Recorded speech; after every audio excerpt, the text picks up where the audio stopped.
All right.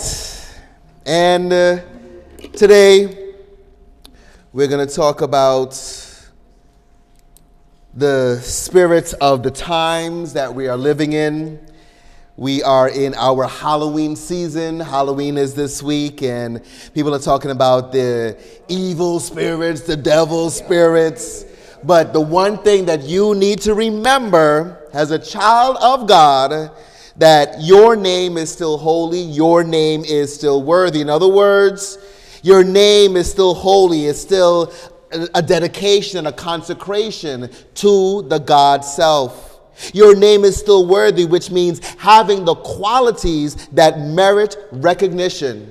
And all of this becomes who you are, the very basis of who you are, your very first identity. So it doesn't matter what your parents named you. It doesn't matter if you changed your name and got married or joined a new family. It does not matter. Your name is still one that identifies with the God self. Your name is still a name of love, a name of pride, a name of joy. Your name, your likeness, your image, your personality now lives in fulfillment, now lives in perfection. You must know today that your destiny is in God's perfection, and your destiny is already in progress. You just have to continue to know that, yes, your everything, your likeness, your image, your personality, all lives in God. So would you affirm with me this morning? My destiny is already in progress. My destiny is already in progress. I am God's perfection. I am God's perfection. So imagine living like that, knowing that that is real in every part of your life, every day of your life, everywhere you go, you can call your name in perfection. So today, friends, remember to continue to unfold as God's being in perfection. Continue to unfold as a being made in perfection. And as you can do that now, you can realize that nothing in your life is wrong. We all like to see our life as this is wrong, this needs to be fixed, that is wrong, that needs to be fixed, forgetting that everything is perfect just as it is. Really, everything is just expressing. Whether you see it as good or as bad, it is just expressing. It is just the experience of what we are going through. The question is, will you allow experience to change what you call yourself? Will you change your own name based on the experiences that you've had, based on the people that come into your world? Will it change your very core? When we talk about our name, we're not talking about, again, the name that our parents gave us. We're talking about the name that God gives us, a child of the living God. Will you let experience change that for you? Again, we are in our Halloween season right now, and Halloween is only an ancient Celtic festival that has now evolved into what we see it now, into the mask wearing and people wearing costumes, right? And people see it as a form of death and destruction. People talk about voodoo and the black arts. In the West Indies, we talk about obia. I know the Jamaicans have, they use the word duppy. Right? And all these things. I remember when I was younger, we had what was called the Ouija board. I think that came out maybe in the 60s or 70s. But we would play this Ouija board around this time, around Halloween, and you would conjure up the spirits and the oracle would move on the board. And I must confess, there were sometimes I just wanted the game to be over, so I would move the oracle on the board and have everybody scared. Oh my God, we conjured up something. And I'm like, I just want to go to sleep. So I was just moving it. They didn't know that. So I know they're probably watching this now. Sorry, cousins, but that's what we had to do, right? So, but there are all these things, right? But then a couple of months ago, I believe, I went to, or maybe it was last year, I went to Mexico and learned that they celebrate the day after Halloween on November 1st and November 2nd. They celebrate what is called the Dia de los Muertos, which stands for the Day of the Dead, right? That's how they celebrate their ancestors that have gone on. They hold their pictures. They have something of theirs that they put on the table when they eat and things like that. So it means then that the way we look at death, the way we look at spiritual world, the way we look at these like extra pieces of life, really all comes down to the culture that we were raised in. Some people are more accepting of it. Some people see it as something that they will never ever talk about, never ever want to attract. But these are the things of the world, right? Death is a part of life. The different people that we are all around are a part of life. Unfortunately, there are evildoers in our world. You know, one of my favorite shows, and I think one of everyone's favorite shows, whether you look at it religiously or not, we've all seen an episode of Law and Order. I like the regular Law and Order. Don't get me into the SVU. Those stories are just a little too deep for my spirit. But you begin to and even show that my mother loves this favorite show, Criminal Minds, and she's always talking about, could you imagine that this is what this person did? And I'm like, I don't want to imagine what these people do, but these are the people that we're living among, right? These are the people that we realize that some people just hurt people, but we also have the decision to not do these things for ourselves, not fall into the traps of evil doing and things like that. What I always think about, though, is that if we are to live among evil, it means that our soul, our spirit, has to be extra strong. Our spirit has to be extra powerful. And so in that, we can embrace the fun of any holiday. We can look at Halloween and not look at the death, not look at the mayhem, not look at the despair, but look at the fun in it. For me, it's the kids. I always forget it's Halloween at some point. I always end up in a mall or somewhere where the kids are running around with their costumes, and I'm always like, what's going on? Oh yeah, it's Halloween.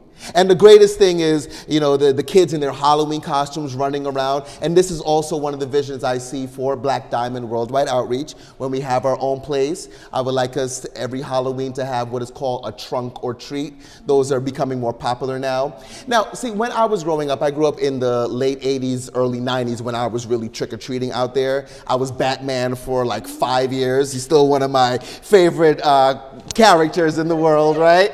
But it was about just having fun. We would go to the neighbors and they would give us candy, and everyone would, even today you ask the kids, what are you? And the kids with the Spider-Man, they like embody the Spider-Man, they do the thing, they run around, you know, they're using their imagination, but they're creating fun times. So, but when I was growing up, there was a point, I want to say like in the early 90s, where people started putting razor blades in the candy. And so it was a little bit more dangerous for kids to go out. You had to check the candy, you had to do all these things. So I just feel like when we have a place where we have people that we know, we can set up, we can modify the trunk or treat and set up tables around the area, and the kids can trick or treat. We can have contests and things like that. All of that, though, is building a memory, right? And we even see like adults do what they call cosplay. You know, everything in our culture now has to be abbreviated. So it's just an abbreviation of costume play. But you see it at the Jacob Javits Center, people dressing up, grown adults dressing up as their favorite cartoon character, their favorite hero, whatever it is, right?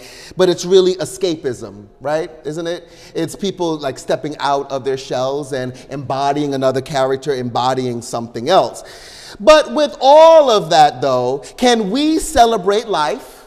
Can we celebrate these holidays with the world without being sullied and disgruntled by the way things are commercialized? You know, that's the first thing people say, especially like around Christmas. I remember I worked with a woman once, and right before we went on Christmas break, she was handing out cards. So all of us are like, you know, because especially nowadays in the workplace, you're very reluctant to say Merry Christmas because you don't know who celebrates. But we figured since this lady was handing out cards, that she was handing out Christmas cards. And so we're like, oh, Merry Christmas. And she's like, no, no, no, in such like a nasty tone. No, no, no, I don't celebrate Christmas. I say Happy New Year. And we're like, well, why are you giving us cards? And she said, it's just New Year's cards, right? So she said, I don't celebrate Christmas because it's too commercialized. Right, you go into the mall, there's sales, there's this. They took away Jesus from Christmas. And I go, what does that have to do with you? The world is always going to do what the world does. The world is always going to want more money. The world is always going to commercialize something. Will you still keep the passion of whatever season you're celebrating? Will you still see the love in it, whether it's Halloween or it's Christmas? In other words, will you let the light of fun shine brighter than whatever the world is doing? Will you let your God self shine brighter than whatever the world is doing, whatever holiday is going on? Will you demand happy times? Friends, today, see yourself enjoying fun in every scene of your life story. See that wherever you go, whatever you are doing, it is always an attitude and energy of fun. So would you affirm that with me? I enjoy fun. I enjoy fun. In every scene of my life story. So wherever you go, whatever you're doing, whatever life brings to you, look for the fun in every moment of your life. Now that you're looking for fun, looking to build a memory, you can stare into darkness of any kind. You can face darkness of any kind. You can overcome darkness of any kind, speaking your name of evolution, speaking your name in and of kindness and respect and love, fulfillment and success and power. You have to speak your name for yourself. You have to continue speaking your God name as holy and worthy in the sight of God. And so in that, there is no need for alter egos, right? We see people donning Halloween costumes, but we also realize that there are some people that wear a permanent mask. They pretend to be okay when they're not, right? They pretend to be rich when they're not. They pretend to be all these things because they want whatever recognition they feel that they are going to get from it. And we also have things called code switching, right? You speak differently to your grandmother than to your parents, than to your children. You speak differently to your boss than to your friends, right? We have all these personalities that are happening. They call it code switching, right? The language, the vocabulary that you use with certain people in certain situations. But even with all of that, whatever life gives us, however we're presenting in life, we must still realize that we can be real, live versions of God's perfection. Wherever you go, whoever you're talking to, you can still be this real life version of God's perfection. You can still be this real life version of joy, of fulfillment, of happiness, but remembering that joy and fulfillment in your life must be fed. They are living things, just as we are living things, and we need to be fed. Even the people that fast. I found out recently that even during Ramadan, when the Muslims fast, they just fast for that day. They can eat at night, right? So there is a nourishment that needs to still happen, and even pregnant women can be exempt from the fasting ritual during Ramadan because the body needs food. We have to look at our joy. We have to look at our fulfillment as that living thing. It needs to be fed. Not only does it need to be fed, but we have what it takes to bring in that nourishment, to bring that food into our joy and our fulfillment. And this is living the life in God. And so some people think, most people think that when people hear living a life of God, I had a friend that lives upstate New York. And she was saying that she went to this church. They wanted her to give her life to Christ. And she's like, well, I still like to party. I still like to drink. I'm not going to give my life to Christ. And she said the minister called her and said, it doesn't matter what you're doing. Is your mind ready to follow that path? You have to go along the God path right where you are. The road that you're on is the path of God. And so living the life in God is not a life of sacrifice. It is not a life of, and fasting is good. We do it during Lent and things like that. It is good to do these things to remind our human self that we have the will. But is it really necessary? Can we know that there is still a connection without these extra things to do in life? But a life of God is not a life of sacrifice. Rather, a life living in God is a life of joy. It is a life of expansion. The real sacrifice is accepting the hurt of life. The real sacrifice is living in the opposite of joy, the opposite of satisfaction, the opposite of fulfillment, not calling our names out of negation. That is what we're really sacrificing. So friends, today, don't sacrifice your joy. Never sacrifice your joy. And if you feel that you're doing it, stop sacrificing your joy. Never sacrifice your expansion in life. Remember that life in you is potential, is ultimate potential. So we have to live in full potential mode right here and right now and always. Let's go into our scripture reading that we just read in Mark chapter 4. It talks about the parable of the seeds. Now, the first thing that Jesus, as he's breaking the parable of the seeds down for his disciples, he says that the sower sows the word, right? The sower sows the word. Each and every one of us is the sower of our word, of our existence.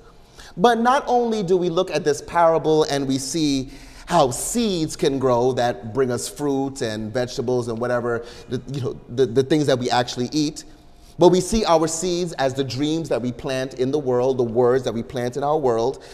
But we can also translate this parable into the people that we are communicating with in this world. So he gives us 4 examples. The first one are the seeds that fall on the road. There are no foundation, so they don't grow. The second one falls among rocks where there is little foundation, but there is nothing substantial. The third one are the seeds that fall onto thorns and are choked. And the fourth one, of course, are the ones that fall on good ground and they're nourished and they're supported and they grow successfully. Now, let's look at that as how we leave our personality in this world, right? How we're looking at how people treat us, how they treat other people, how people go in their lives.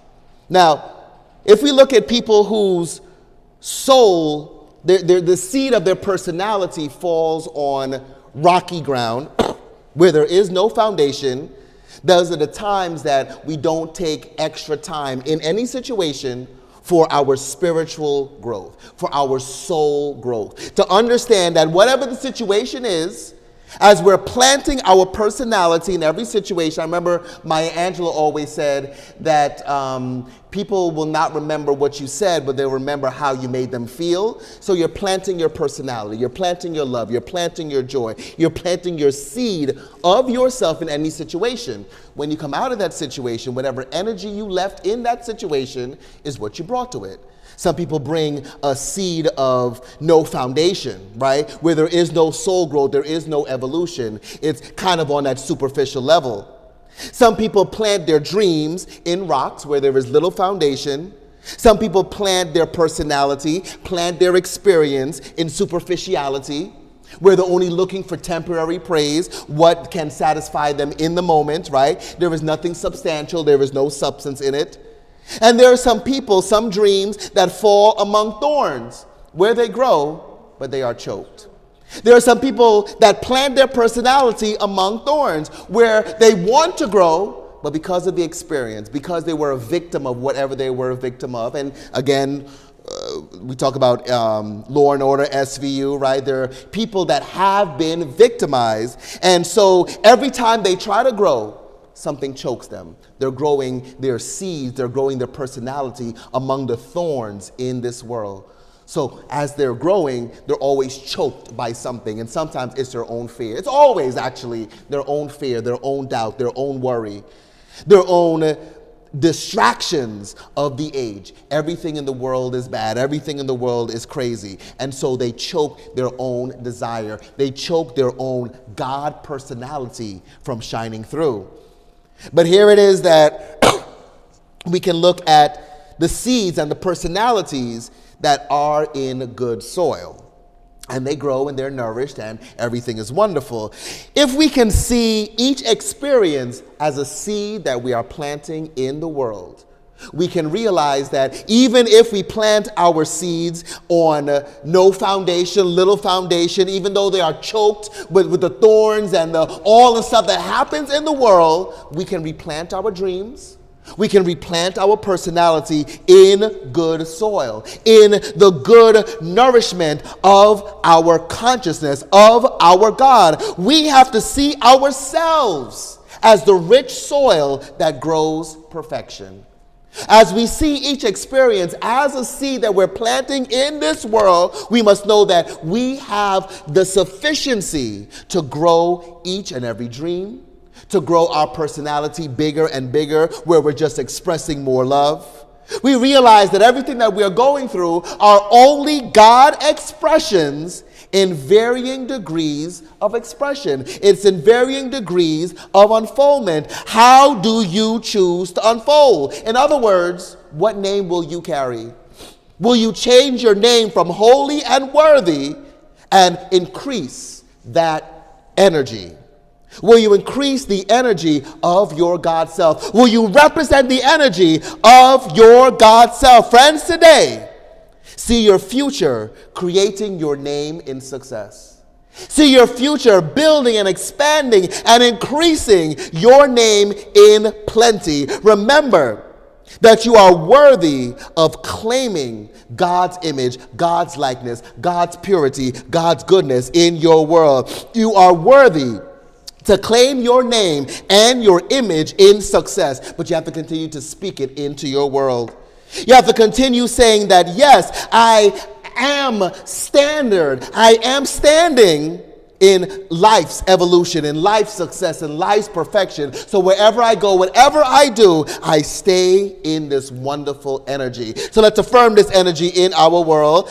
Affirm with me. I claim my name in life's evolution. I claim my name in life's success. I claim my name in life's perfection. Amen. So these words are now a part of you now. These words are now a part of your energy, now a part of your world. Now you can face the fear, the guilt, the regret, knowing that your name is in perfection, knowing that you are still standing in power, standing in worthiness. And that can never, ever change in your life. You will always be that very light that sees your way through. Let's go back to Mark chapter 4. After Jesus talks about the parable of the seeds and how the different seeds can grow, Jesus says this, which I found very curious when I was studying and preparing for today's message. He says, is the lamp brought into the house to be put under the bed? No, it is to be put onto the stand and give light to the entire house.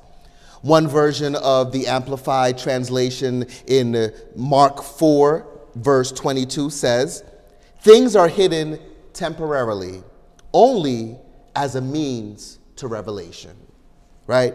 So when we invite the Spirit of God, the Spirit of love, the Spirit of joy, when we say, okay, my name is holy and worthy, my name is a name of God's perfection, we are inviting the light of God in.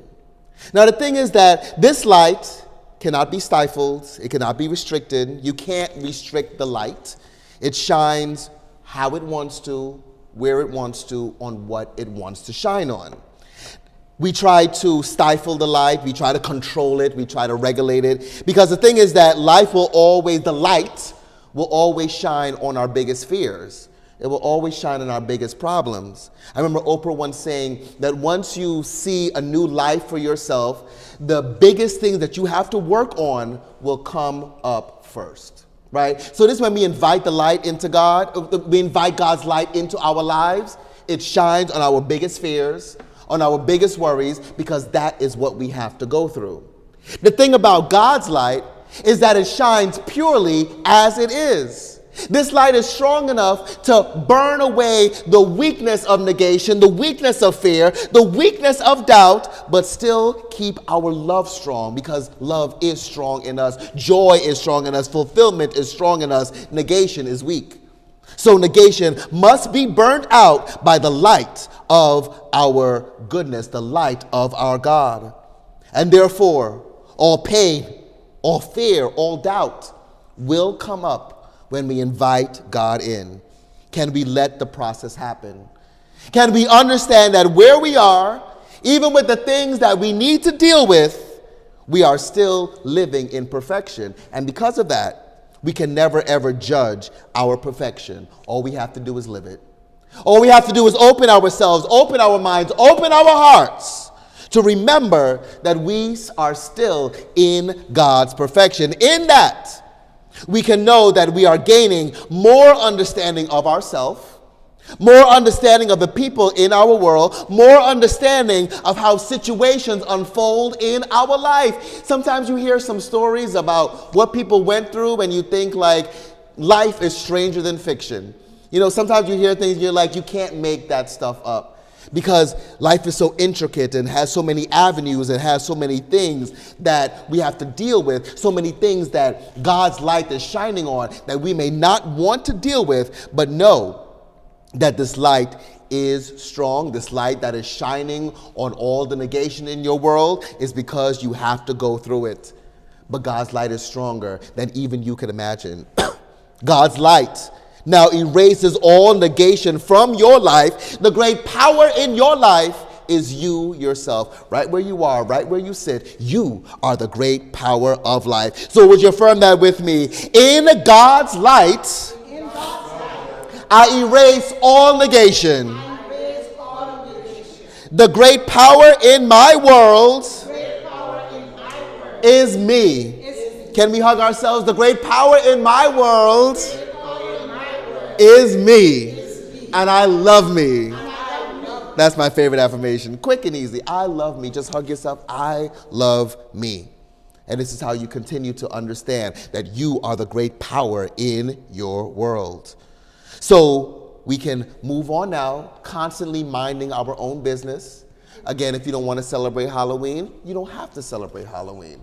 If you don't want to celebrate Christmas because of the commercialization, you don't have to go into the malls. You don't have to get the deals. You don't have. They talk about Black Friday. People, I remember I think it's eased down now, but when Black Friday first came out, people would trample each other literally to get a TV for 70% off, you know? And now they're realizing that that's not the way we should live, right? If we can't trample each other for appliances, that's just not sane, right? But we realize that we can mind our own spiritual business. I think of one of my favorite Bob Marley songs. I think it's called Who the Cap Fit. There's a part where he said, I throw my car, but me and Carl no foul, right? In other words, he was saying that, you know, you control your accusations, you can say things to people, but when they pick it up, you know that they're guilty of whatever you're talking about. But also, we can translate it into understanding that the world kind of throws its corn, right? The world has its things that are always going to happen.